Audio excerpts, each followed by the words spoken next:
அலப்பறை பண்ணா இப்படித்தான். கதை கேட்கலாமா? ஒரு சலவை தொழிலாளி கிட்ட ஒரு நாயும் கழுதையும் இருந்துச்சு. ஒரு நாள் அந்த சலவை தொழிலாளி ராத்திரி நல்லா தூங்கிக்கிட்டு இருக்கும்போது வீட்டுக்குள்ள கதவை உடைச்சுக்கிட்டு ஒரு திருடன் வந்துட்டான்.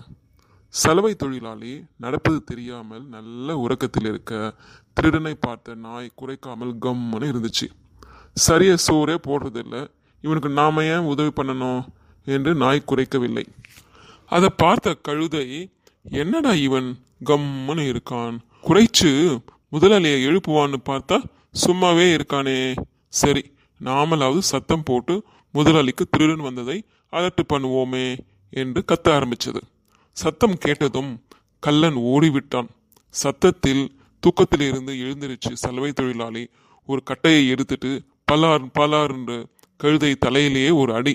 கூடு கெட்ட கழுதை, நேரங்காலம் தெரியாம கத்துக்கிட்டே இருக்கேன்னு கழுதையை திட்டிவிட்டு திரும்பவும் படுத்துக்கிட்டான். என்ன வேலை கொடுத்துருக்கோ அதை மட்டும் தான் செய்யணும்.